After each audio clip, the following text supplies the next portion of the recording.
welcome to Telling the Tale, the podcast where we're going to go through and play every single Telltale adventure game. I'm your host, Mitchell Wolf, and I'm the game guy, and I'm here with your also host, Dustin Jackson, the cartoon guy. Dustin, hi! Hello, I'm ready for a remarkable episode. It's gonna be remarkable. Let me just write down that I need to remark this later. And... okay. Emphasis on the mark part. Ooh, well...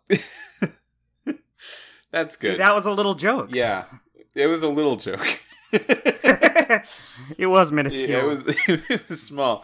Today we're going to be talking about The Walking Dead Season 1, Episode 2, Starved for Help. It released on June 27th, 2012, nearly 10 years ago. It was directed by Dennis Lennart and written by Mark Darren and Chuck Jordan. Darren Jordan, very common names to hear attached to these episodes. Hello, our Telltale friends. Yeah, I think the like when we originally started taking the director and writer and designer for these episodes in the podcast, my thought was like maybe we're going to discover things about each of them and each of their writing styles. I don't know if I remembered all of the episodes that each person worked on it well enough, but what I really am taking away from that is that it's not like they had a Telltale that made the Sam and Max style stuff, and then they revamped, and then like basically different people with a different style did the Walking Dead stuff. It's the same people. Yeah, it feels very different. It's definitely a different turn in Telltale's history, but we still get all our friends here. Yeah, it's sometimes when game companies are around for a long time and they're not like Nintendo or something, you expect a lot of turnover, which is just like a natural part of businesses, but it makes the style of the games feel different, and sometimes you can ascribe that to the different people working there because it's the people that make the games. But in this case, at least through 2012, we're still looking at a relatively similar cohort of staff on these games. So that's interesting. Chuck Jordan has been there since like episode 3 of season 1 of Sam and Max. That's a long time. Yeah. We did that like last year. Yeah, we did that like 9 months ago. He joined when we did that episode. When we did that. Yeah, he's like a whole pregnancy ago for us. Wow. Yeah, that's a really weird way to measure time. What'd you think of this episode? Are you excited to talk about this episode? I'm very excited. I can't wait. When I first played through this season, to me, this episode felt like the most iconic one. I don't necessarily know if I'd say that now, but the first time I played it, this was probably the episode I remembered the most. So we're going to try to do it a little bit differently than we normally do it, because I felt in the last few episodes that we're getting a little bogged down in plot. And I do want to get through the plot, but I also want to be able to talk about other things. So I'm going to attempt to do a 1-minute summary of the whole episode, and then we have said it already. Good job. Okay, I'm going to look at the clock and make sure I do exactly 1 minute, starting now. Okay, so Lee and the group are still in the auto motel, but hey, guess what? It's been 3 months now. People have come and gone. There's this guy named Mark there now who brought food, and that's like why he's there. And the gang is now running out of food. We see some, they look like high schoolers out in the woods. You cut one of their legs off for fun, and you leave another one to die, but you bring one back. You got to split them all up. And then that happens, and it's just more clear that everyone doesn't have any food. So then these people from a dairy come, and they invite you to go over in exchange for some gasoline. And you do have some gasoline, so you give it to them. And everything seems pretty good at the dairy, but then you find out that there's some bandits there that want to get into the dairy. That makes it seem bad. But that what really makes it seem bad is that the dairy is taking people that stay there and are like on death's door and slowly removing body parts to eat them. It's been a minute. Well, you tried your best. Yeah, there's only a little bit more than that, though. That's pretty close. Yeah, I knew you weren't gonna make it. Yeah, I cut out some parts. The Jolene part. When you That's an important part. It's an important part, but I think it's the most cuttable. If you need to do it in a minute. That's true. So at one point, you and one of the Dairy brothers. The Dairy brothers. One of the Dairy brothers, when you still think they're cool, you go out searching for the bandit camp to make sure that you can, fight them if you need to and tell them to stay away. And you find a camp where this woman, Jolene, has been getting ready for, I don't know, getting ready to have a kid. She's got young girl stuff, and then you find Clementine's hat there. And later in the episode, it's revealed via a video recorder that she had that she's been stalking Clementine. Yeah, and she wanted to give her her hat to make her like her because she wanted to have Clementine as a daughter. Yeah. Boy, that's that whole part's pretty fucked up. Yeah, it's a little fucked up. Would you say that's more or less fucked up than the eating people? Less. Okay. That's just my opinion. You don't have to agree with me on that, but I think it's less fucked up than eating people. All right. This is a good episode for choices, I think. Yeah. I'll say this. I think the choices on average were much stronger in this episode. They felt more interesting to me. Although that one choice that I really, really liked from last episode, I think that's still the best one. But they're just developing this group in a really interesting way to me. Yeah, I agree. This is a great episode, I think, and it starts out with a pretty hard choice. Remind me. Food. You choose who eats. Oh, great. Yeah. So. And who starves. Yeah, because Lily's been divvying up the food, and everyone's giving her a hard time about it, but she's trying her best, I guess. And yeah, they're smacking her, kicking her in the knee so she falls down when she's walking. Some people who listen to the show don't play the games. You can't just lie. Oh yeah. Sorry, that doesn't actually happen. You can't just lie about what they're doing.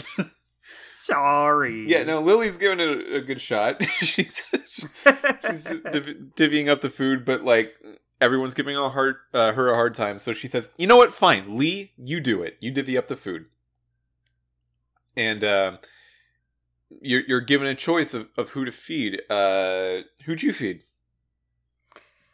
So I fed Clementine and Duck, then Kenny and Lily. Okay. Who did you feed? I fed Clementine and Duck. The first person I fed was Clementine. I needed to make sure that was established. And then I tried to feed Carly. Yeah. Who didn't want it. I wonder if you can do something that would make her or Katya accept. Yeah, and then I tried to feed Katya because she's working on the you bring back a guy after you cut his leg off. Oh yeah, we totally skipped that part. Well, I addressed that you cut off a guy's leg, but you can choose to cut off a guy's leg. Did you not do it? You don't. I did it, but I'm just saying you don't have to. How else do you do it? What else? What other options? You can choose to leave him. You can choose to just leave him in the trap. Yeah, it seems excessive. I have an axe for a reason. Yeah, I mean, obviously you want to chop his leg off, but I believe if you don't, then Travis, the other kid with Ben, comes with you instead. Instead of Ben? No, instead of the teacher. Oh. He doesn't get eaten by spooky monsters. So you can have two guys. Yeah. Oh, I just have the one. Two guys come with you. I don't think Travis I think, that part where the teacher they saved turns into a scary monster zombie. Yeah. That part's cool, but also, I believe if you don't save the teacher, then that happens to Travis. He, like, turns somehow. I'd need to watch it again, but I know it happens differently. So that's an important moment, because the teacher comes back and Katya tries to save him by, like, suturing up the leg where you chopped it off, but he's just lost so much blood that he dies on the operating table. Oops. Thanks for being on the podcast, Dustin. Katya did her best. Yeah, I'm not blaming her.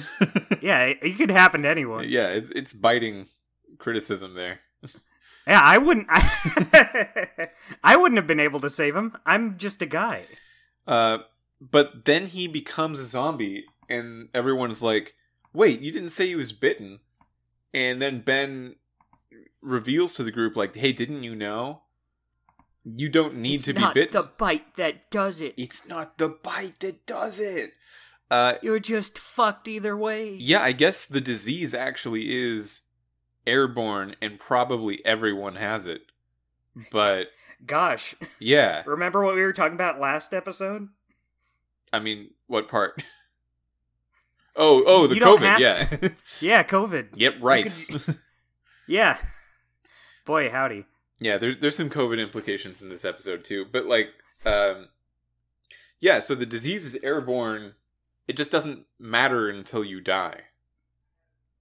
Yeah, you die, you come back as a walker. It don't matter how. The bite just speeds it up. The bite just makes it happen. I guess that explains why people who were dead previously didn't also come back. Right. Oh, Mitch, I totally forgot I wanted to bring this up. So you remember how last episode you were saying how Clementine seemed smart for a 7-year-old? Yeah. It turns out she's 8. I forgot. Not a world of difference in terms of what that means to me. No, see, if she's 8, then it makes sense. She's smart. Yeah.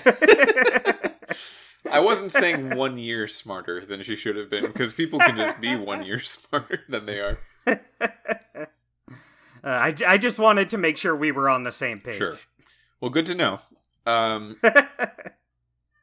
She's a great little 8-year-old. But speaking of time, it's a time skip. It's like a 3-month time skip. They've been living in the motel thing for 3 months. And we have a new arrival in this group. Mark. Our friend Mark. Yeah, so the hang on 1 second. Okay. Sorry, I just saw a ghost. Anyway, the way the episode starts is it's just Mark talking to you, and you're acting like old friends already. And it threw me for such a loop, and I was like, wait, who the fuck is Mark? And it took me about a minute until I realized, oh, I just haven't met this person yet. I would love if it played it off as like he was here the whole time. He's like, yeah, you remember Mark, and then it flashes back to the first episode, and Lee's like, we reason with him. We're not throwing duck out for getting bit. And then like Mark is hastily edited in. He says, yeah, Lee, that's right. We're not going to do that. That'd be great. Yeah, but that's not the way it happened. Mark is from the Air Force, and he had food, so you let him join your ranks. Yeah, and he seems to really appreciate Lee as a person. Mark seems like Doug 2.0 a little bit, where Doug was this person like that. I think they were trying to impress you. Oh, look at this guy's technical skills. And like, we didn't buy it. We're going to save Carly for sure.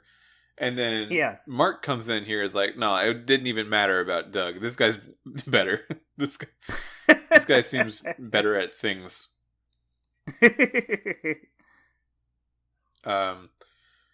Yeah, and now I should have known, because I did watch the show, but like just once in a while ago and not all of it.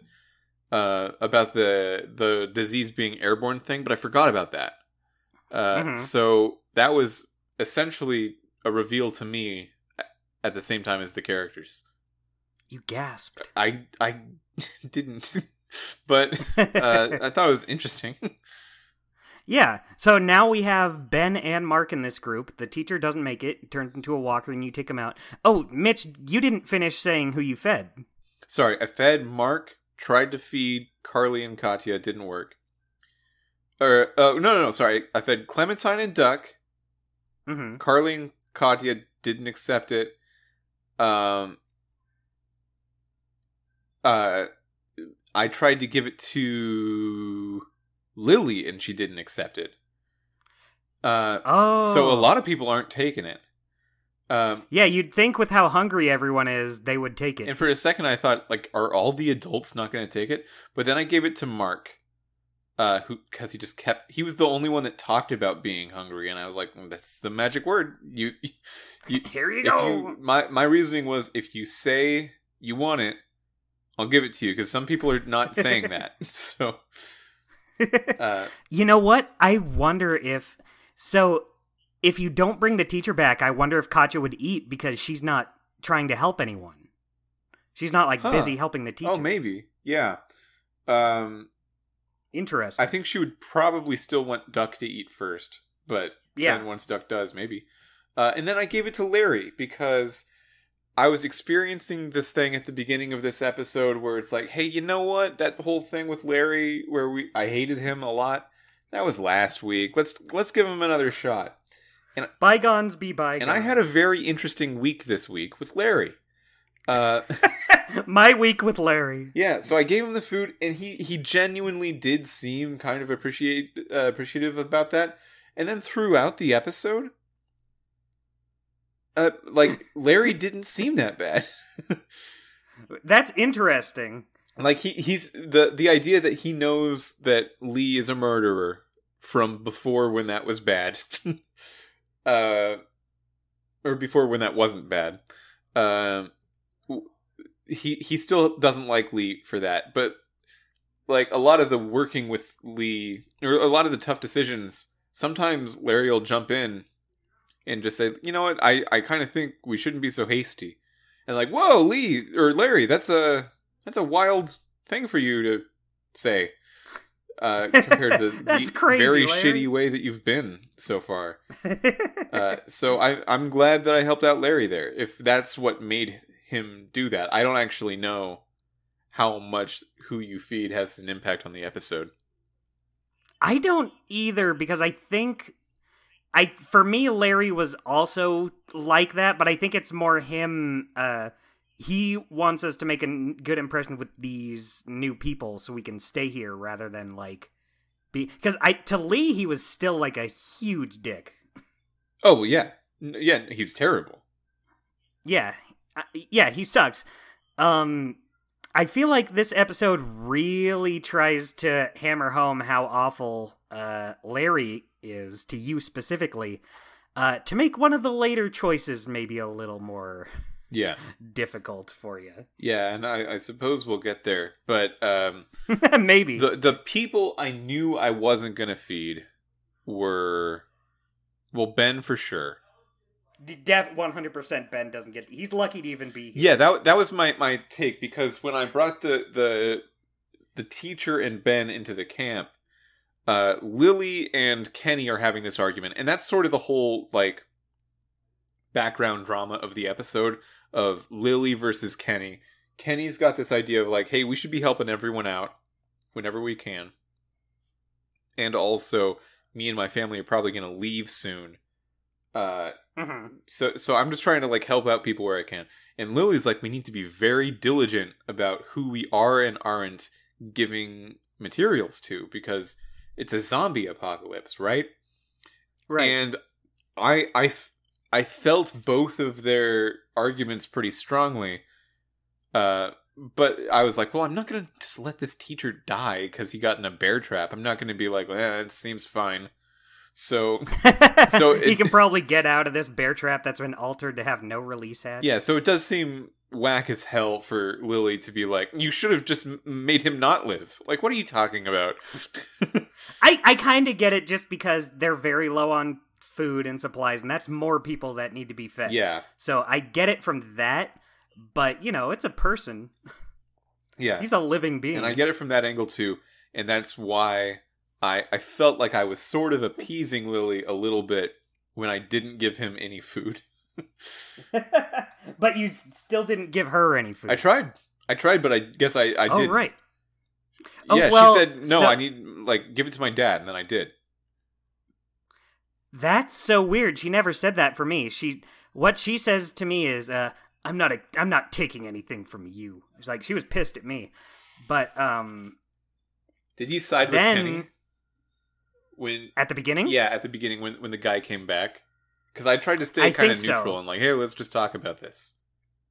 I really like that at the beginning of that episode, if you stay neutral, Kenny flat out tells you, you can't just stay in the middle all the time. Yeah, and that comes back later in the episode, at the end, you really can't. Yeah. Gotta make a choice. That's the whole thematic pillar of the game. You gotta... That's its whole theme. What is that? What's that voice? That's its whole thing. Is this a character? Yeah, I'm just gonna be him for the rest of the podcast. Man, I gotta admit, I'm not a fan. I'm sorry. It's not like the best news for me to hear that it's for the rest of the podcast. I should have workshopped it first. Never mind. Yeah, so, the teacher dies pretty fast, and Travis, I guess, if you had him, dies pretty fast, but I didn't have him. So, it's just Ben that's been added to the group, and Ben is a fairly older teenager, like an 18-year-old maybe. I'd say that. Yeah, like a senior in high school, maybe 17. I would say, senior in high school. That makes sense. That's perfect. Yeah, maybe a junior, but we know he's in high school. Yeah. He looks like Shaggy from Scooby-Doo. He does look like Shaggy from Scooby-Doo. In every possible way. In his posture, in his face. He's a wimp. He just is Shaggy. But he's named Ben. I really like the way that they... the attack from the teacher after he dies and sort of just turns into a zombie all of a sudden. Mm-hmm. It happens when you're in the middle of a dialogue tree. I was just about to bring that up. I love that so much. It's so cool. Yeah, it's so cool, and it's the thing that, like, this should have been in Jurassic Park, because this is a real, like, thriller, horror, monster kind of thing, where you're doing something and then all of a sudden it's just like, it's right there in the background. A lot of things in this game I feel like should have been in Jurassic Park. Yeah, like characters you care about.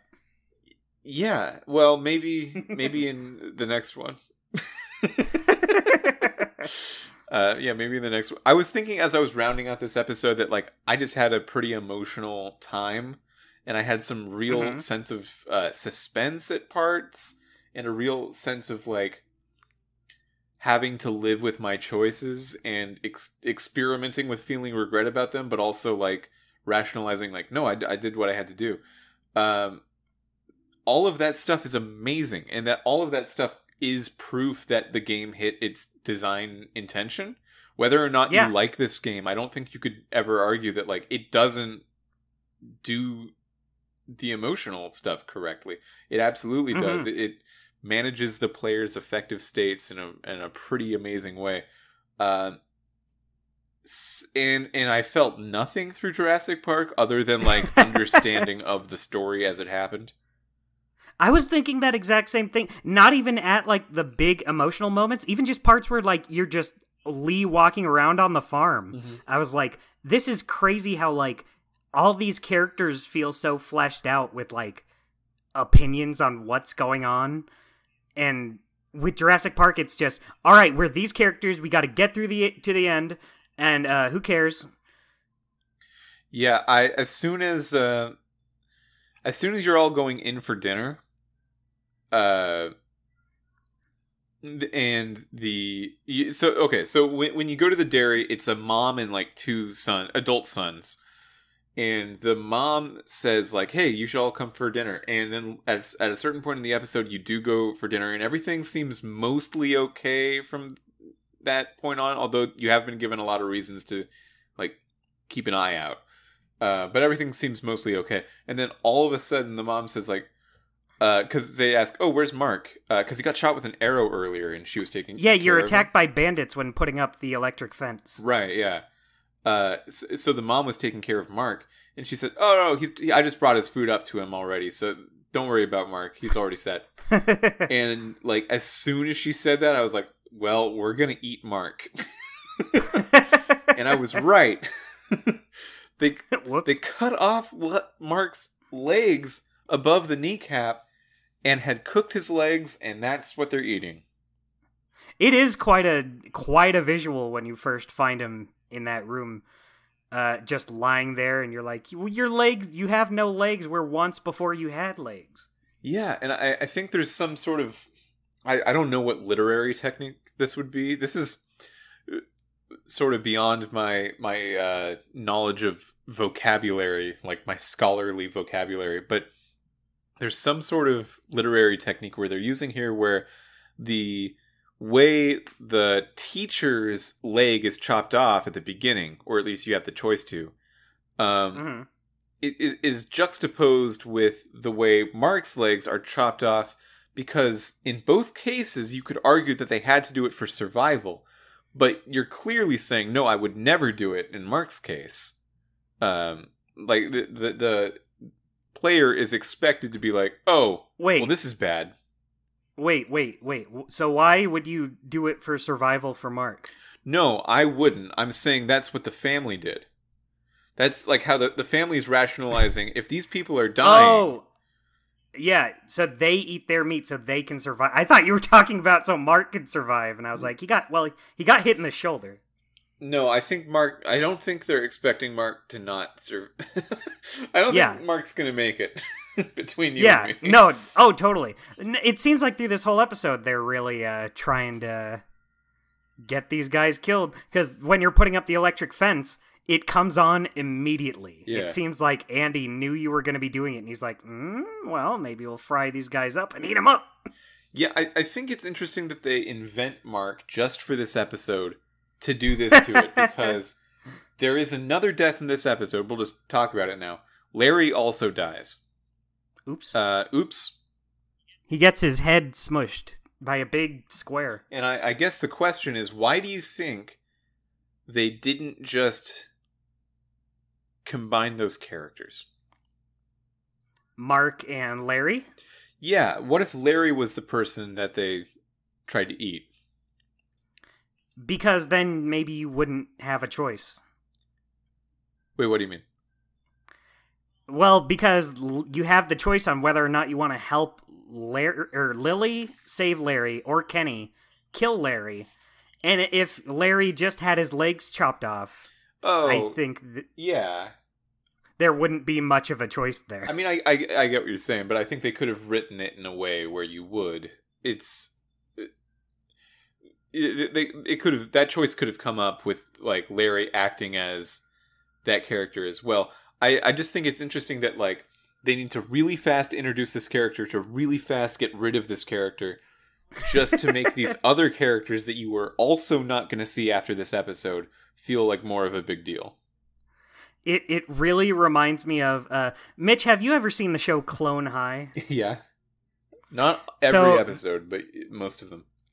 Well, there's an episode where at the end of each episode, they have a next time on Clone High, and one of them says, one of the clones will be horribly killed. So, you know, they're playing it up like, we're going to kill a character here. And then the intro starts, and they bring in this brand new character, Ponce de Leon. They're saying, this isn't some cheap stunt where we introduce a new character just to kill him off. A clone dies tonight. And that just shows him smiling. And so that's really what Mark reminds me of. Yeah, Lee saying, Mark, you are a regular character. You've been here the whole time. Mark says, if I never see you again, goodbye and have a wonderful life. And they're like, why do you always say that, Mark? At one point, Mark says to Lee, I just want you to know, you're all right in my book. You did the right thing. And then, just like... That's an odd thing to say. Within the same episode, is like, leave my legs, no. Oh, man. Don't eat my legs, don't eat it. Oh, please don't. Please, I need those. Uncook them, please. Rewind, do backwards. Do over. I want those legs. Here's a question for you, Mitch. Okay. Did you let Clementine eat Mark leg? Of course not. Good. So, here's a little story for you. So, I told you before the show that two of my other roommates, Adam and Andrew, have started playing it. They got very hooked on it. First, I wanted Adam to play it just so he's not spoiled on the podcast, but then Andrew got really into it and started playing it too. This part where you have to go downstairs, you have to like run downstairs really fast and tell him, "Don't eat the meat, it's Mark, it's our friend Mark." He did not go that fast. So, okay. Like the timer, the screen's turning red, he's standing out in the hallway just dicking around when he should be running in to tell him. Did he purposefully do this? Or was he yes, just like... he chose to just dick around. Okay. And then by the time he gets in, Clementine's like already on like fourths. Like she's I know you can like say the wrong thing and she'll still eat and you'll be like, "Ah, fuck." But he fucked up just because he just didn't show up in time. That's so funny. She'd already eaten. I had no idea that could happen. Did Andrew think that's funny, or was he upset that he didn't do it right, or what? He thought it was funny. Okay. that's I don't Andrew. think he knew. Yeah. I will say he's been very reserved with his choices so far. Like, he's surprised me with some of the choices he's made. Reserved in what way? Because you know our friend Andrew. He seems like the type to do things, quote-unquote, for the lulz. Yeah, there's some, like, story moments in The Walking Dead that I think if you're gonna be like, I'm gonna play this funny, it's like, well, you can, but you're not gonna get much out of this, maybe. Exactly, and he does not do that, and I thought for sure he would have. So, yeah, congratulations to him. What a moment. There's this really fun part where the mom of the farm says, "Oh, you have a vet? You got to take a look at our cow." So she does, and the kids also come because cows are fun to look at if you're a kid. And Clement, if you go in the barn when they're checking up the cow, Clementine explains to Lee that there is called a salt lick. It's salty if you lick it, but don't lick it. It's gross. And then Lee goes, "Did you lick it?" And Clementine says, I don't know. That's my favorite part of the whole episode. It's a very endearing Clementine moment. She has a lot in this episode. There's that, and there's so you told her it was manure in the first episode. I told her manure existed in the first episode. So, yeah. Said it smells right. like, and you said manure. And so in this episode, when Duck says it smells in here, did you get this? Did you talk to Duck and he says it smells in here? And Clementine says like manure, and he says what's manure? And she says duty. Right. But it's so... For me... Oh, okay. That's not what happened. Because I said it smelled like shit in the first episode. Duck says, it smells in here, and Clementine says, like shit, right, Lee? And then everyone's just kind of like, Right, Lee? And Lee says, hey, don't use swear words, okay? And she just says, okay. Oh, that's fun. She got in trouble. That scene is a lot darker when you realize it smells bad in there because they're killing people in there. Yeah. Because there's no horse, and the cow is, in that one place. So if there was cow poop, you would have seen it. So there's actually no manure, probably. Yeah, or shit. Or shit. It doesn't matter what you choose. It ain't there. So once you run downstairs, which I really like how much they changed the running animation for Lee just for this moment. I noticed that too. Like you hit the wall and like support yourself, and you really feel. Yeah, he's like because like when you walk upstairs, you're trying to not make that much noise. Mm-hmm. You're trying to like sneak around, so you're going really slow, and then all of a sudden you find out, and he's just tearing through the halls. If you aren't Andrew, just like jumping down 2 stairs at a time. It seems like he really doesn't want Clementine to eat a guy, which is understandable. Don't eat the meat. Yeah, And you know, if you let her eat the meat, it's not the end of the world. You can still continue, but it's still not right. Yeah, if you let her eat the meat, I feel like if I was in this real situation, the leg's already cut off, it's already cooked. It's got to go somewhere. I don't want to freak this kid out, but I also don't think that like she's ruined. It's not the end of the world, you know. Yeah, she didn't know. Yeah, she's not a cannibal.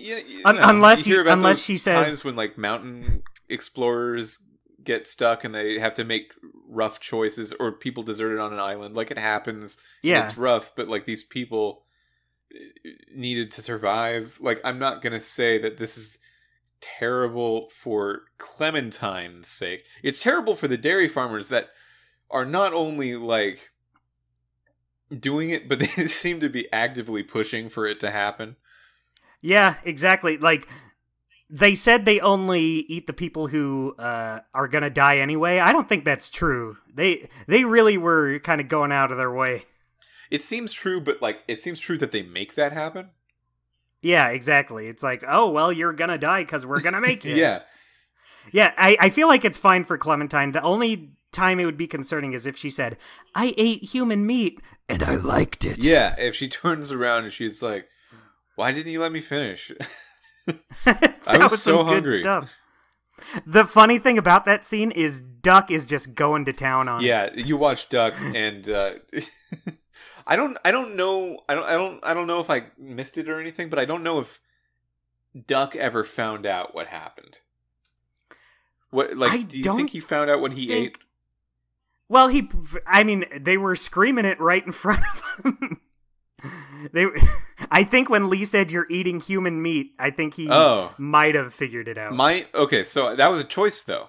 So right. I didn't say that exactly. Oh, what did you say? There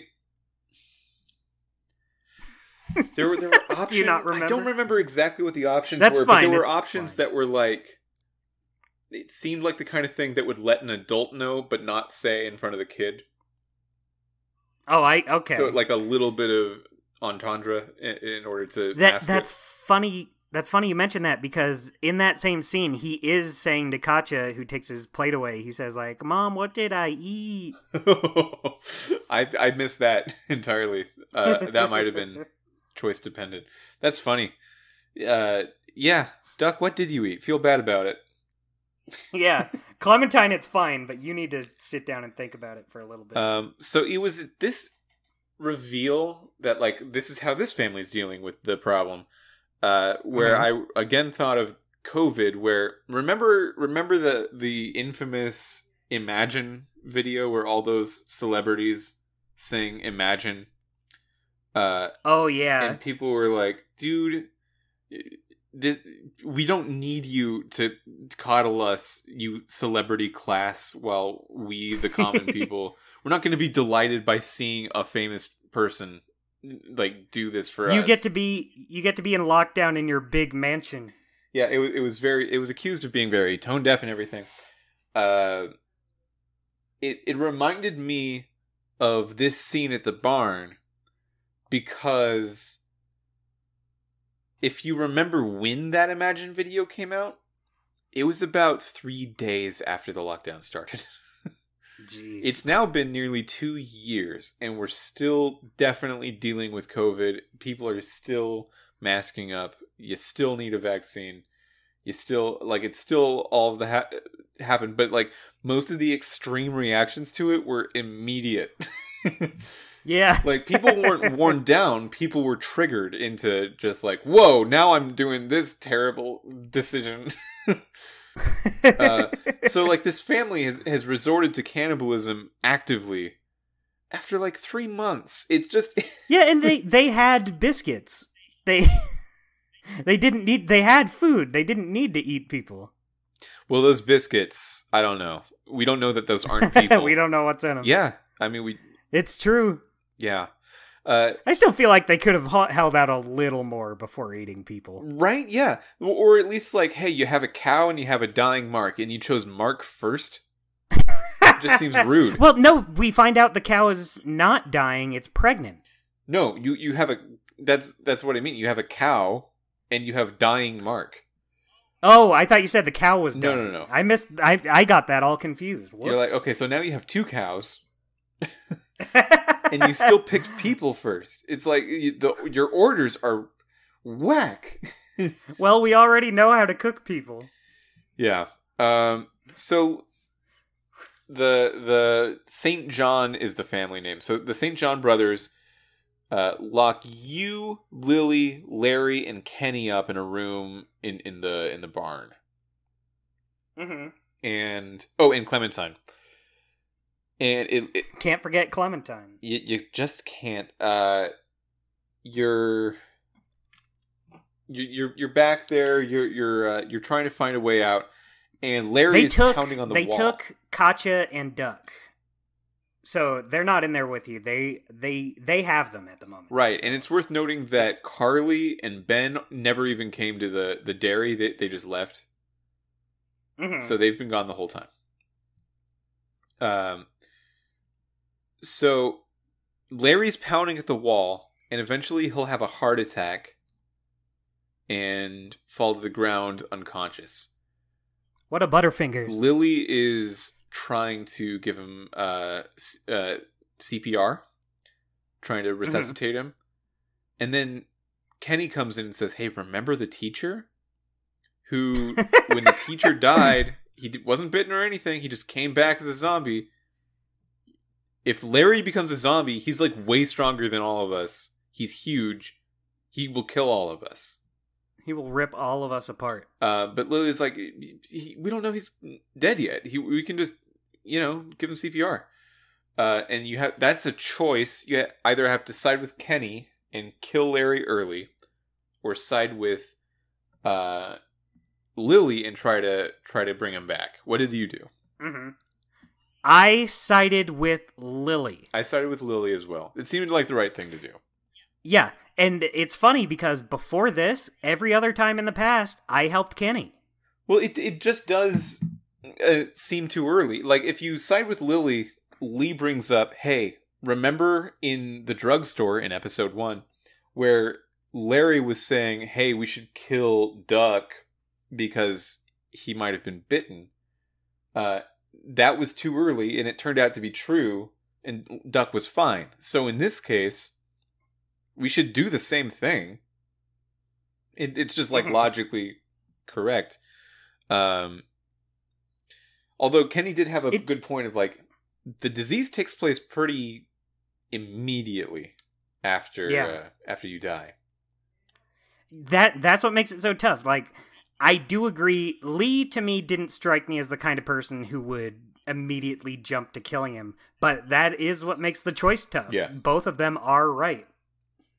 Yeah, but it's one of those things where, like, if I was in this situation in real life, I would say, look, we're doing both things. Lily, do CPR. Kenny, hold it above his head, and the minute he twitches, drop it. That's funny you say that, because he does twitch slightly before Kenny turns his head into pudding. Oh, really? Yeah, if you're giving him CPR, if you're like pounding on his chest, you'll see him breathe. Do zombies breathe in The Walking Dead? Well, that's the thing. You don't know if he's turning or if you're reviving him, because it's like literally a second before his head goes smash. Yeah, but do they breathe? Do we know? Do we have that lore? I don't know. I guess they wouldn't need to. I think that's true. It's still like the brain communicating with the body, right?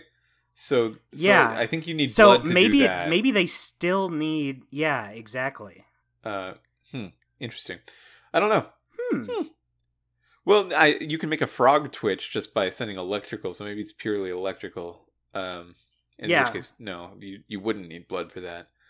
I don't know. I don't know.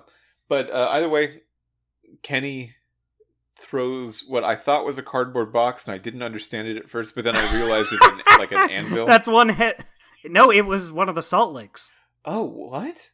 Is salt that heavy? Yeah, it's a big block of salt. Yeah, but like a gigantic block. Kenny, it was heavy, and it Kenny was able to eviscerates the lift top it. half of Larry's head. I feel like, yeah, it would definitely give you a strong concussion, probably break might your have thrown it skull, down. but like this just atomizes it. There's just no head afterwards. Yeah, it's just his bottom jaw and then a block of salt. Well, I think I might have had a hard time identifying what this object was because, and I haven't talked to you about this yet, I chose to play this whole episode in graphic black. Oh, interesting. How did you like it? I actually did like it quite a bit. Interesting. I think that if you are watching like any one scene or especially looking at a screenshot, you won't like it. But if you're like willing to give it a full episode of the setting turned on, I think it actually does enhance the feeling. Especially inside the house. That was like, wow, I'm really glad I turned graphic black on. This looks cool. Interesting. Yeah, I mean, there's still remnants of that feeling of this game wasn't... These models and cinematography like weren't designed for this graphical setting. And that carries over a little bit. But I still like it. I think it's still cool. Okay. I don't know if I'll keep it on, but maybe I'll go back and forth. See, I already have every season. I have the original collection they did with the first 3 seasons, and then I have season 4 separate. But stuff like this kind of makes me want to just get that to just have them all in one. But I already have them. Yeah. So I'm like, that would be a waste of money, but it would be a kind of nice. It would be a kind of neat waste of money. Yeah, it's not $60. It's $50. Yeah. So it's $50, but also I saw it on eBay for $25. Oh, so nice. That would be even better. Well, it goes on sale all the time. Yeah. Especially if you would want it on Steam or something instead of consoles. Like it goes on sale quite often. Because I think it's one of those things where it's just like, we just own this and we don't have to like recoup money on it because of what happened with Telltale. We just have it now. So we can afford to put it on sale. Although it's such a massive package. It's 23 episodes of the show. That's a lot of episodes. Which is, yeah, that's a huge collection. Yeah. Do you think they'll ever do a Telltale version of Rare Replay? Where they just have all of them on there? Yeah, like all of The Walking Dead, all of Sam and Max, all of Monkey Island, maybe. No. Yeah, you're right. No, I don't think so. Just because, it would be so hard to get everything. Like, the rights are now distributed across lots of other studios. Like, Telltale has the rights to a good chunk of them, but definitely not all of them. They don't even have Sam and Max. Or The Walking Dead. So, actually, yeah, that makes sense. The two that you need, you don't have, so I guess you don't do it. The two big ones. Yeah. It would be cool, though. I'd love more collections like Rare Replay in general, and I'd totally get a Telltale one. Modern Telltale, the current organization Telltale, seems to be positioning The Wolf Among Us as their... it's sort of a reposition. It reminds me of when Rare had to stop using Donkey Kong, so they were like, yeah, our biggest thing is Banjo-Kazooie. It's just whatever's next in line. Yeah, or like Donkey Kong and GoldenEye. So just now their classic thing is Banjo-Kazooie and like Battletoads, which were less than Donkey Kong and GoldenEye. That's so weird to me. Not to go off on a tangent, but it's so weird to me that Battletoads is dead for so long. It felt like it really was just a retired series. Like, even in the 2000s when Rare was considered in their heyday, in their golden era, Battletoads wasn't a factor. Battletoads wasn't really... That was pre-Donkey Kong Country Battletoads. And nowadays, Battletoads is one of the big ones that they bring up. Yeah, I remember in the Xbox 360 era, when it became clear that, like, this company that released 12 games for the N64 is just not going to release them as fast now because of the jump to HD and the jump from console manufacturer to console manufacturer and all that stuff. One of the big ones to bring back was always Killer Instinct and Banjo-Kazooie and Perfect Dark. Yeah, Battletoads never even registered with. Yeah, Battletoads kind of felt like, oh, it'd be cool. It happened, and now it's done. Yeah, I think there was also some confusion about like who owned it at first because it wasn't initially published by Rare, so they. Oh, it was Trade West, wasn't it? Yeah, I don't know if they had to buy it from Trade West or if they just found out they had it or something. I don't know.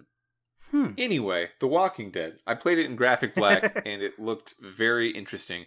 Although there were some times where, like, anytime you were standing in front of the cornfield, I think the way graphic black works is just like the outlines of objects are much more darkened. So if I'm looking at a lot of thin objects standing up next to each other, like I would be with stalks of corn, it basically just looks black.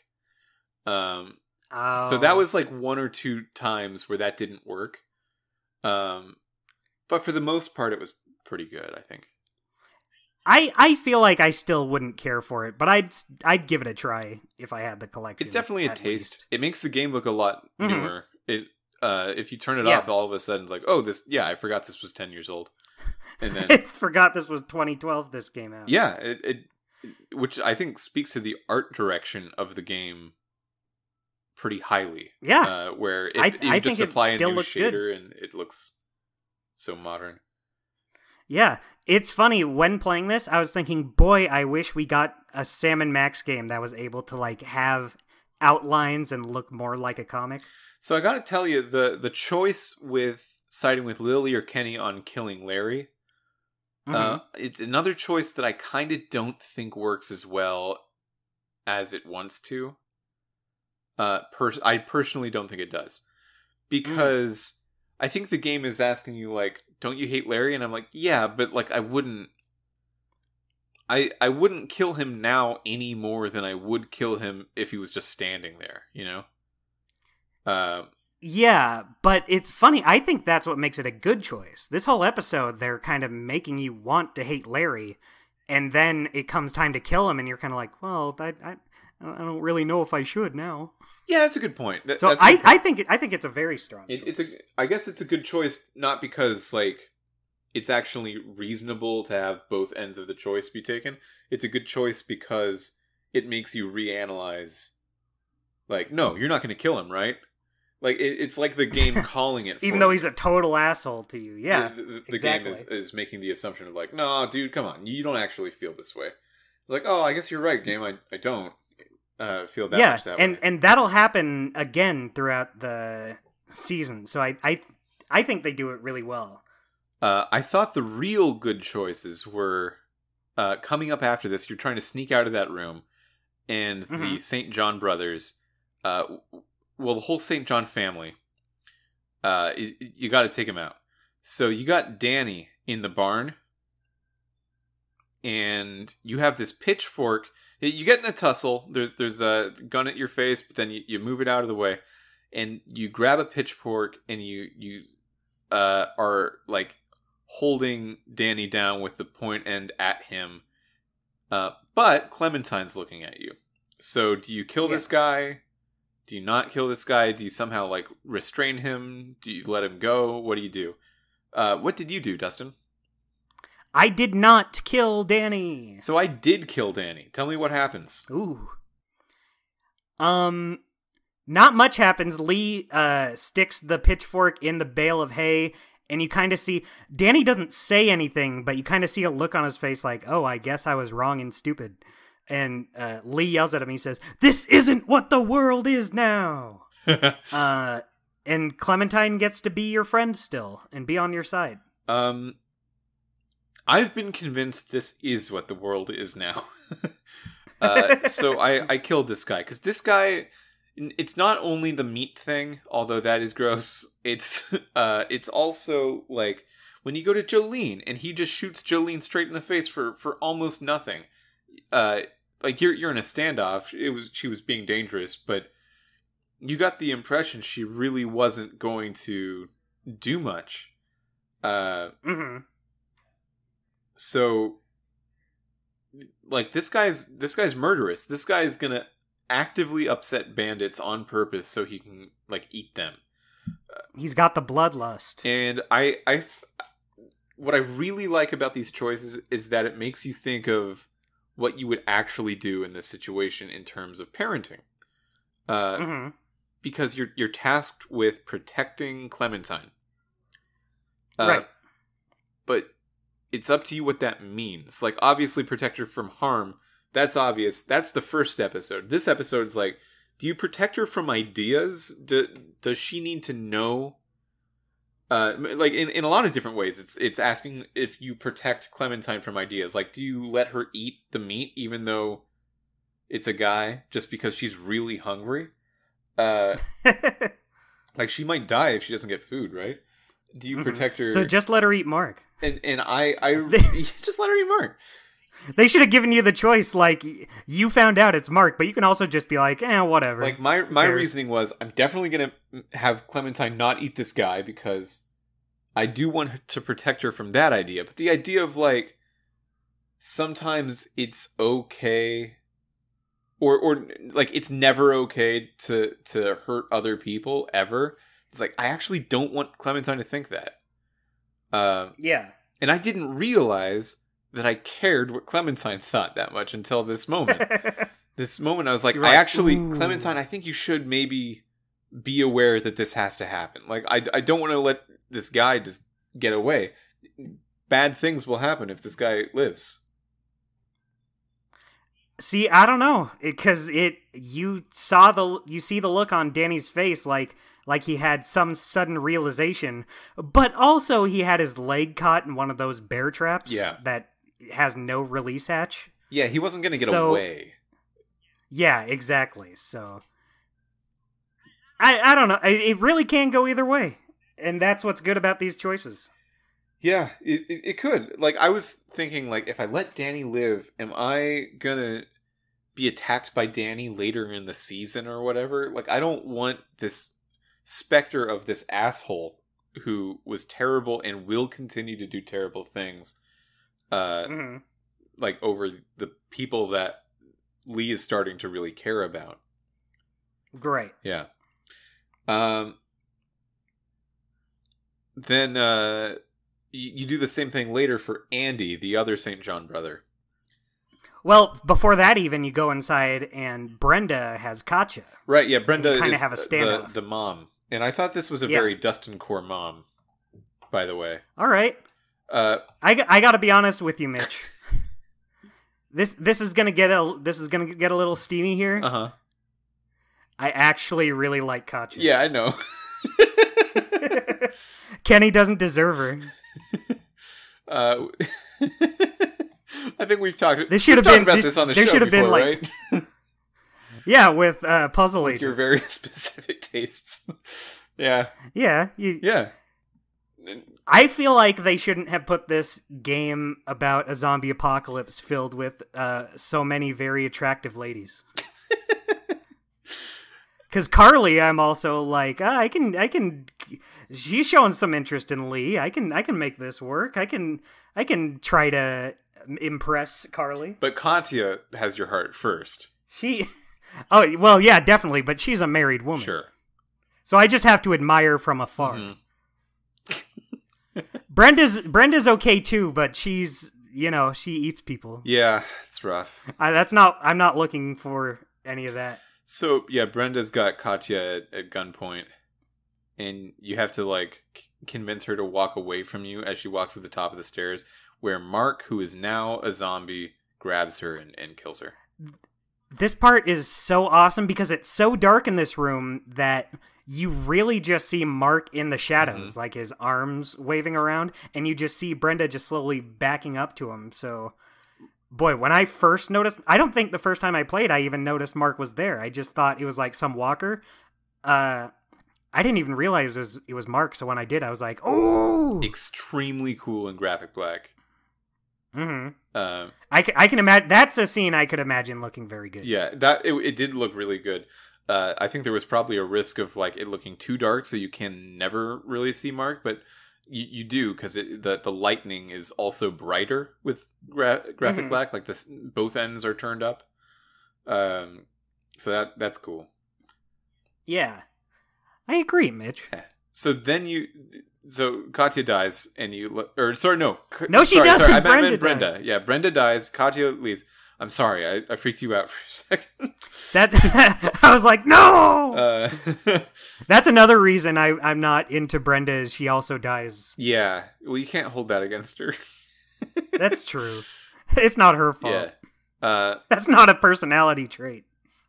So you go outside, and Andy has Duck at gunpoint. Oh no. And he doesn't know that his family is dead now. Right. Mitch, I hate to interrupt, but I totally forgot I was going to ask you a choice you made. So, in the back room when you're escaping the meat locker, there's like 3 weapons in the meat locker, or in the back room, I mean, that you can pick to attack to defend yourself. Which one did you pick? Well, I felt pretty stupid about it because there's a sickle, cattle prod, like an electric cattle prod, and like a double hook thing. Mm-hmm. And both the sickle and the hook thing looked pretty good, but I was like, ooh, the cattle prod is electric. I'm going to be a fun electric guy. So I picked that, and then when it came time to use it, which was against Danny, like Lee puts the cattle prod in him, and Danny's like hurt by it, but then not phased at all, and I felt really dumb. Mitch, don't worry. Both me and Andrew also picked the cattle prod. Really? Yeah. It's shiny. It has like sparks.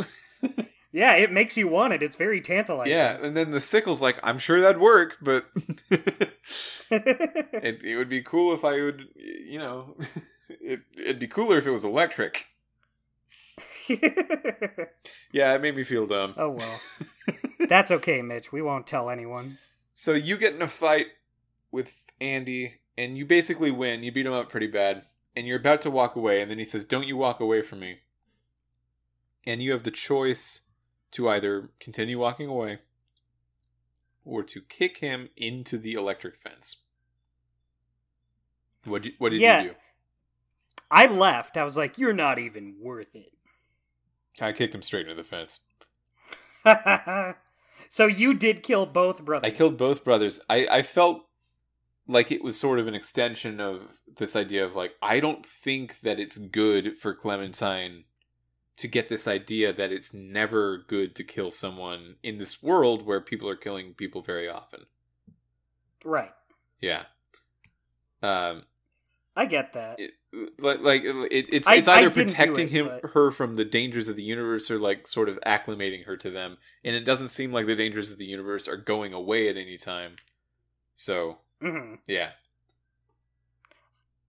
Mitch, you're stone cold. I'm a little stone cold. I'm a rough parent. That's tough love. That's true. You tell her, this is what happens when you make a bad move.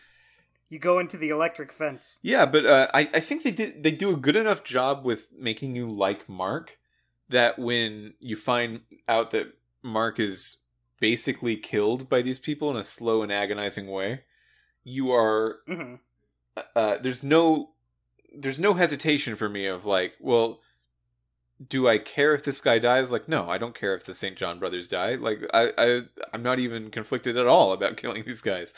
But like the main reason I was some conflicted is just like, how does this reflect on Lee for the other people in the group? Yeah, see, that's exactly what it was for me. I said, my Lee would not kill unless he absolutely has to. But I also totally get why you made the choice you did.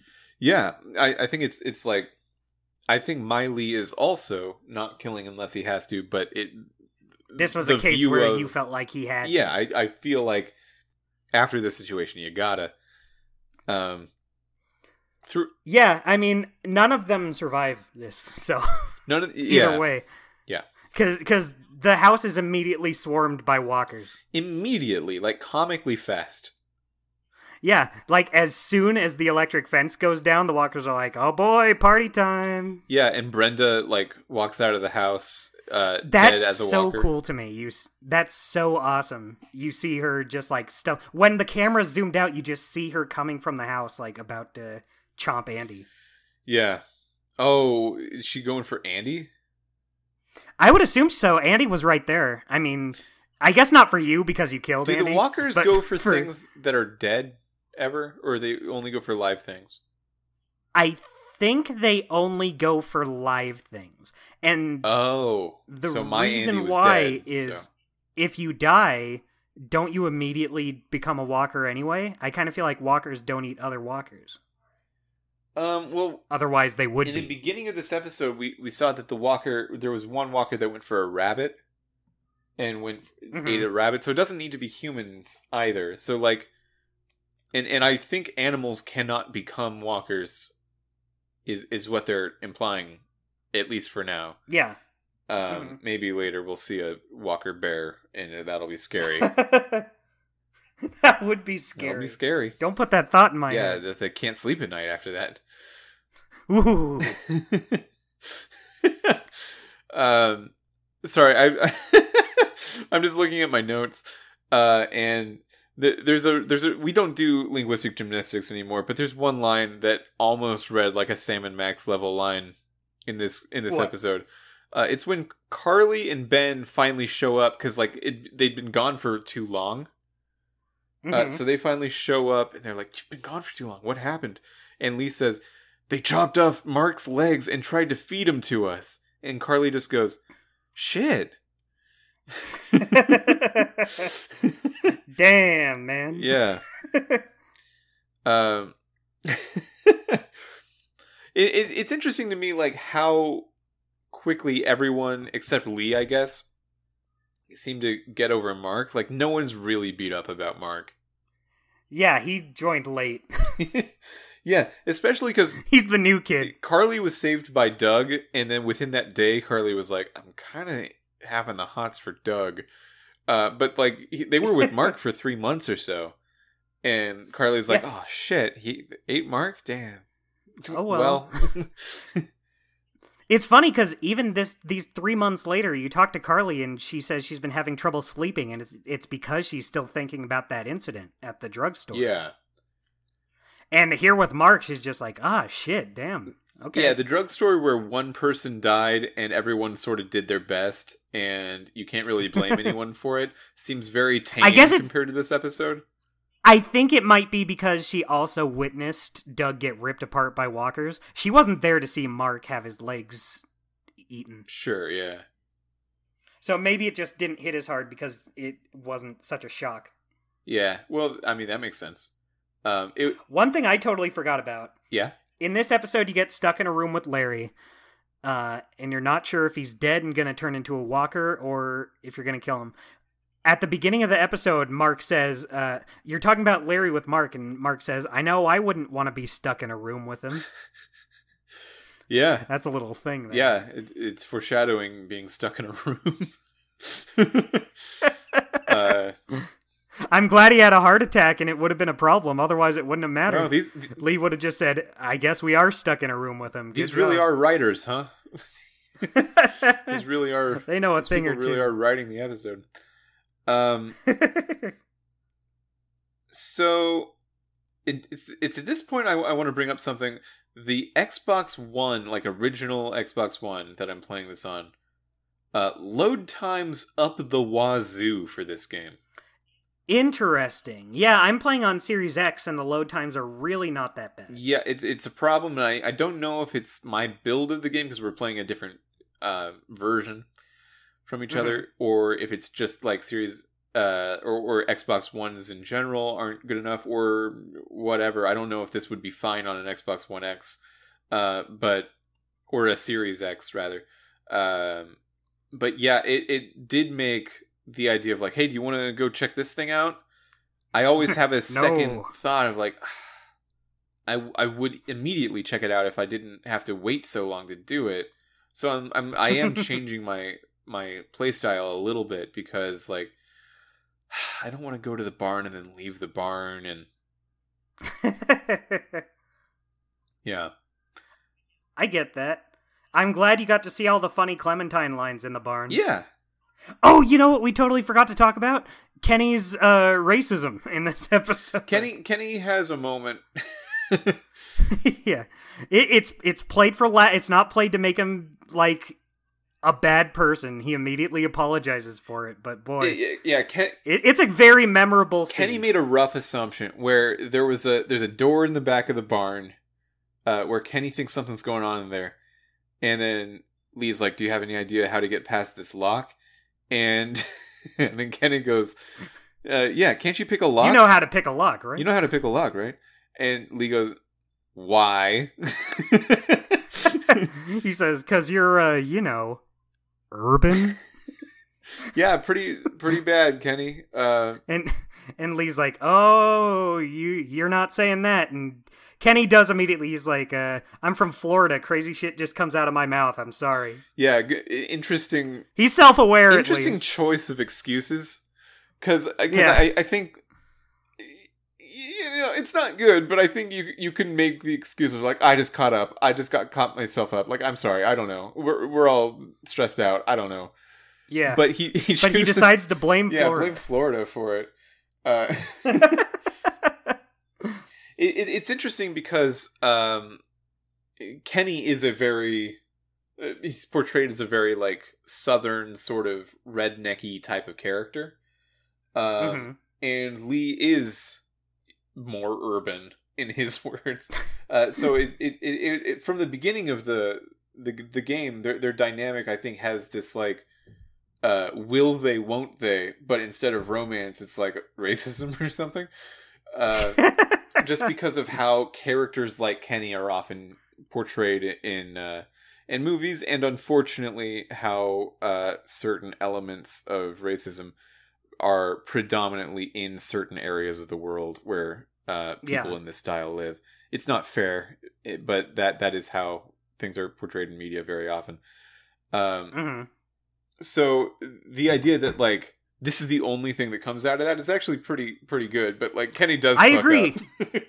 He does fuck up, but you can tell that he does not dislike Lee for this. He and Lee are well, I mean, they have a wedge driven between them in this episode, but race has nothing to do with it. Before that, they're all good. Yeah, in fact, Kenny is probably the closest person to you in the group, other than Clementine. Besides Clementine, right?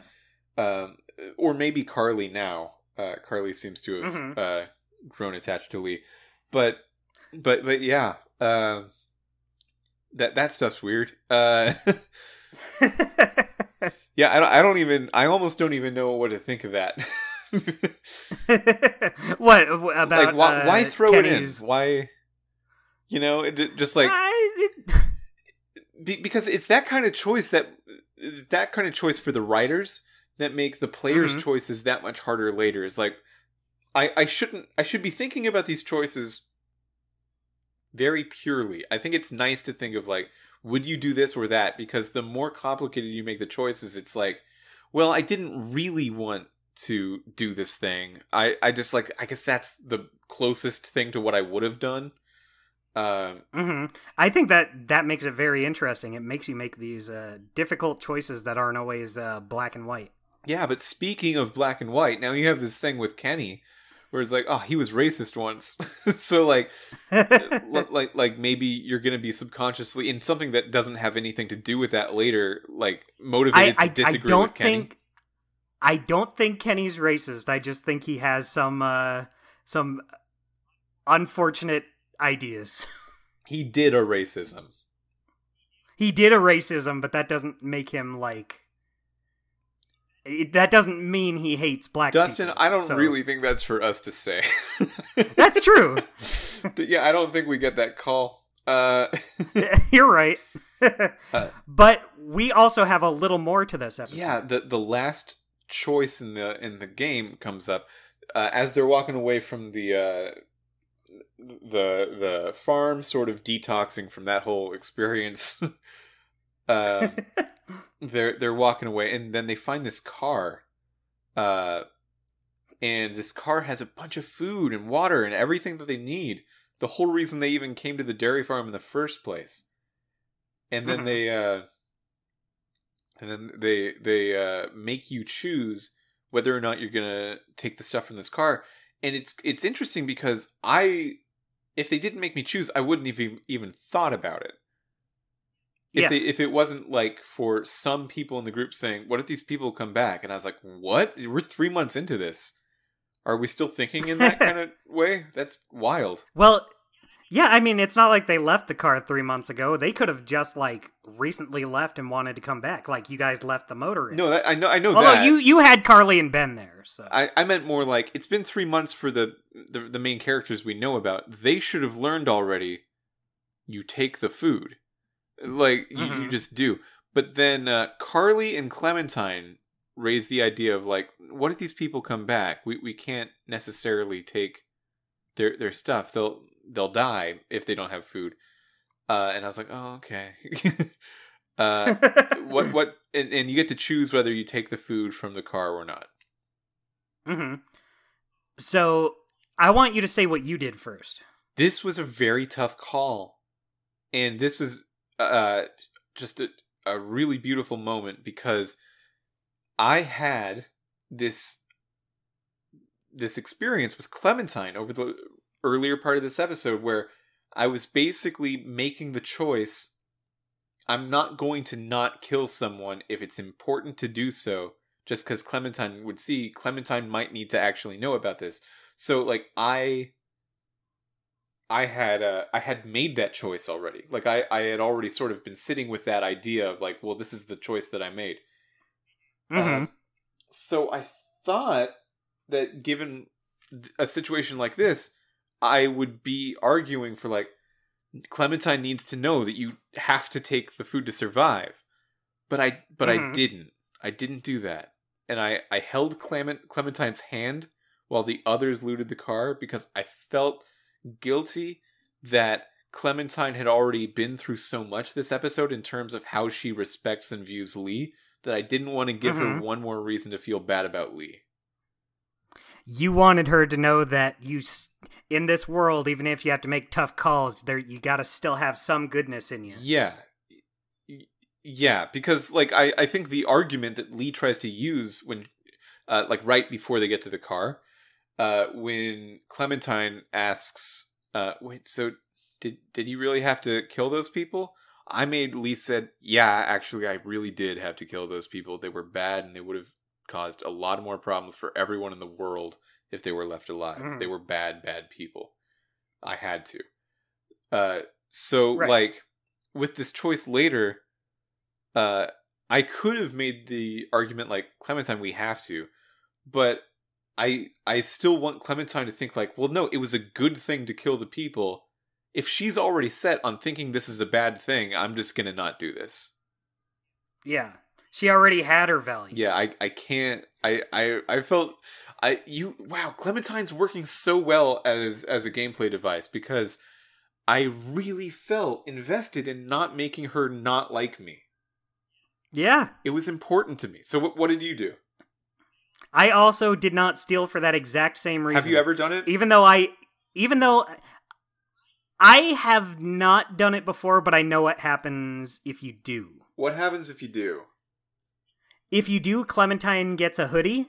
She gets a red hoodie, and then that's just what she wears. So it's kind of like the hoodie of shame. Oh, like for the rest of the series? Yeah. Oh, that's crazy. That's a lot. Mm-hmm. That's like being renamed Thief in Link's Awakening. Yeah, it's true. I was kind of hesitant on telling you that, but I figured you already didn't steal, so you wouldn't have seen it anyway. Yeah. I made the choice. Next episode starts up. I'm locked into the choice. Yeah, Katja says, Lee, there's a hoodie in here for. It looks like it would fit Clementine. So if you chose to steal, then she actually wears that hoodie for the rest. That's so interesting. That's wild. Yeah, I love it. It's crazy. Dustin, anything else you want to bring up before we head into our segments? Because I think we're about there. I don't think so. I think we covered this episode pretty thoroughly. Oh, I will say...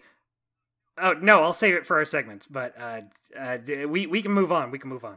By the way, Dustin, I think we'll try summarizing the episode top down in a minute again, because I think that kind of worked out. Okay.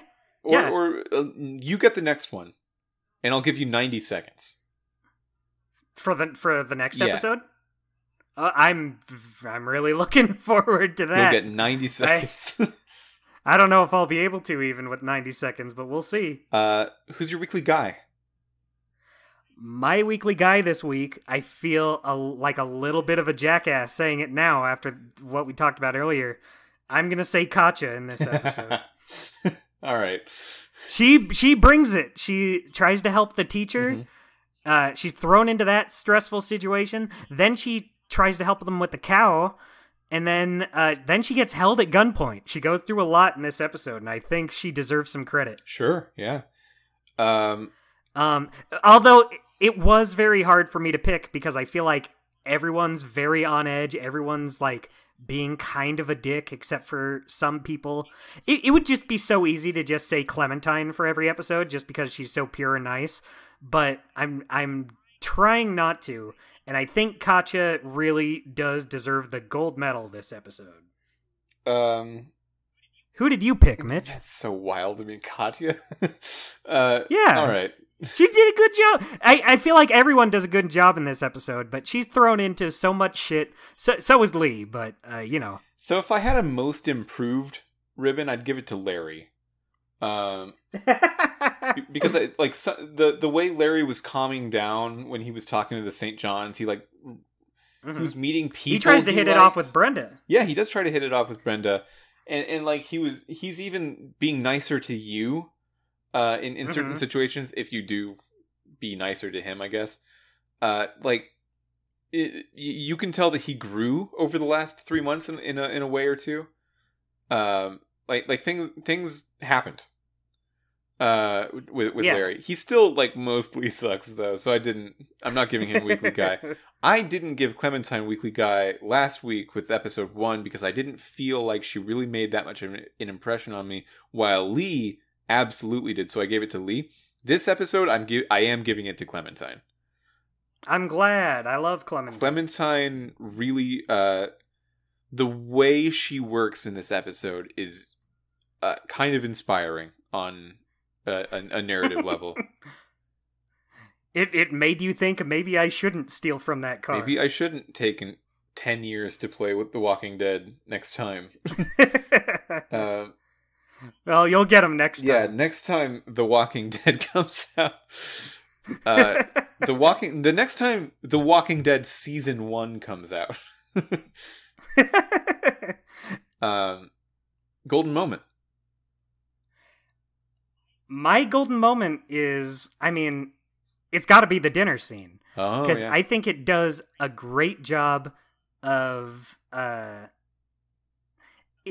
building the tension. Because it's playing very, the music is great for it, and you're just tiptoeing while they're all at the table, trying not to make you just know something is up. And then, you do find out that something was indeed up. Mark has no more legs. Yeah, he's plumb out of them. Yeah, all 6 of his legs have been removed. I think my golden moment is holding hands with Clementine as the others take stuff from the car. Mitch, that made my heart go, "Aw." Yeah, it really works. It's very sweet. Especially given all the other choices in this episode that I made. It felt like this one way to go, we are getting ready to be a lot more callous toward the rest of the world, but we'll have this one moment of letting the people in a car have some stuff that they had. Mm-hmm. You can choose to be better than that. Would you say that this is the first Telltale game we've played that is able to hit sweet moments? Sam and Max has done it. Especially Devil's Playhouse near the end. Yeah, that's true. With how much Sam likes Max and stuff. Yeah. Definitely never happened in Strong Bad. Never happened in Jurassic Park. Never happened in Bone. I'm sure there was something in CSI, right? Never happened in CSI. Never happened in Texas Hold'em. I'm trying to think if Back to the Future might have been the only other place where it could have happened. I don't think it did. Yeah, I guess it is. I guess it just goes to show what a much bigger deal the storytelling is in this particular game. Because, like, Telltale's always about telling stories, but just something about the way this game does it, it really succeeds in making it hit harder. My choice cut is the car. Wait, hold on. You skipped one. Weekly Unguy. Who's your Weekly Unguy? My Weekly Unguy is Danny, because when you're about to kill Danny, he starts rationalizing, oh yeah, and now you can do it to me. See? It's great. This is why it's okay. Like, dude, Danny, shut this up. This is awesome. You stupid. Just fill your mouth with a pitchfork, Danny. Like, I don't want that at all. Get out of here with all that even mess. A little. Ew! So my choice for Weekly Unguy, believe it or not, is Kenny this week. Huh. And I'm saying that because... he did seem more unreasonable than last time. Yes, and my thing is, I get that, we're all a little on edge. He kills Lily's dad, and not even that is why he's Weekly Unguy. But because you weren't on his side with it, he gets extremely pissy with you for the rest of the episode. Like, he's saying stuff like, we have to have the balls to do the right thing. Or at least one of us has to. And it's like, eat my whole ass, Kenny. I've been on your side taking care of your stupid family this whole time. And you come in here with this? I feel like if he were a little more understanding, like, you'd think after killing someone's dad, he would be more like, look, I didn't want to do it, and I get where you were coming from, Lee. Yeah. I just had to do it. Please don't think worse of me. But instead, he says, you were wrong, Lee. I was right and awesome. Well, I picked a dialogue line at some point later that, where it was like after you all leave the farm, where Kenny's talking to Lee, and he's like, look, there's going to be some fallout. And Lee has the option of saying, you were wrong, or you were right, or, like, you're no hero. No, all three of them are you were wrong, Kenny. Well, yeah, it is, but you're no hero is, like, one of them. Yeah. Like, it's various takes on you were wrong. But, so I said you're no hero, and the way that went down was like, look, Kenny, you're a good guy, but, like, you messed up. And then Kenny's just like, okay. And he walks away. And I felt like the way Kenny and Lee had that sort of moment, it still reflected that there's a lot of mutual respect. But like, yeah, clearly, Lee, or at least my Lee, is not on the side of what Kenny did. Right. And because of that, it seems like my Lee is actually in a pretty good spot for next episode, if we're getting predicty about it, where Lily actually respects Lee a lot, because Lily is glad that Lee tried to help her dad. And Kenny still likes Lee because they're just friends, and this was just like a weird thing Kenny did. Even though I'm sure that they're going to try to make that choice and influence how Kenny acts to you next. But from the outset, it seems like they'll be fine, at least from a drama department.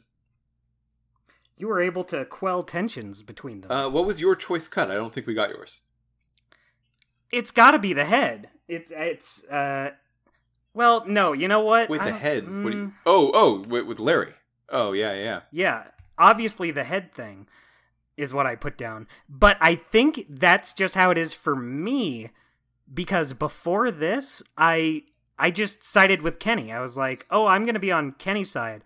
But then this time, it was a lot harder, and I went with Lily because I was just like, well, I actually don't think Lee would side with Kenny on this now. Yeah, I think it's interesting that like every choice you make, even though all of the main choices are the same for every player in every episode, every choice that you make is a little different player to player because you're given different evidence and contributions for which choice you should make. Like if I didn't kill both the dairy farmers, I don't think that I'd have nearly as an impactful time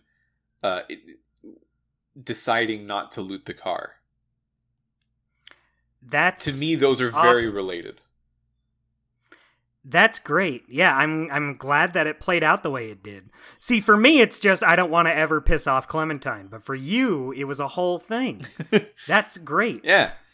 I'm glad that it strengthened the choice later. Yeah, it did. Well, that's the episode. That was a great episode. Mitch, overall, did you enjoy this episode? Of the podcast or the game? Of the game. Yeah, I did. I enjoyed it. I was delightfully grossed out, like a lot. Yeah. They definitely didn't do it just because, like, hey, we're gonna get some articles written about this one. You can tell they did it because, like, this matters. This made me feel a kind of way about it. I don't know if we ever in the show The Walking Dead, do we ever see cannibals? I don't know. You're asking the wrong person. I saw like a episode. Yeah, I don't know either. I mean, it seems like an obvious thing to do to, like, promote the idea of what if the real monsters were us all along? What if we were the real monsters? Yeah, which is kind of a dumb way to. It's very cliche, but I do think this game does it well. Yeah, I mean, it's cliche, but it's cliche because of The Walking Dead at this point. Like, because especially the show. Like, the show is the major what if we were the real monsters media. So, yeah, I mean, so if it's kind of like how Dragon Quest gets a pass being very formulaic and having the same battle style every time, because, like, well, yeah, but it's Dragon Quest. That's where it's from. Yeah, that's the one who did it. They're able to do it. Yeah, those are the ones that are allowed. So yeah, that's been the show. Next week we're going to play episode 3, The Long. What is it? I just saw it. I didn't write it down. The episode 3 is The Long. Something's long. The Long Green Snake. Episode 3 of The Walking Dead, The Long Green Snake. Ooh, what's going to happen with the snake? So, it's funny, I looked up Walking Dead episode 3. It's called Long Road Ahead. Long Road Ahead, yeah. But the first result was the name of the episode of the show, episode 3, which is called Tell It to the Frogs. Whoa! I would never have guessed that was the name of an episode of The Walking Dead. Yeah, that's similar to Long Green Snake. It's not entirely out of the ballpark of Long Green Snake. It's a short snake. Yeah. Frogs are kind of like short snakes. Yeah, they're like really... Frogs are just really stumpy snakes. When they lose their limbs, they get longer. That's so dumb. Yeah, it's been a good episode. I'll see you next time, Dustin. And until I see you next time, I'll see you next time. I'll see you next time.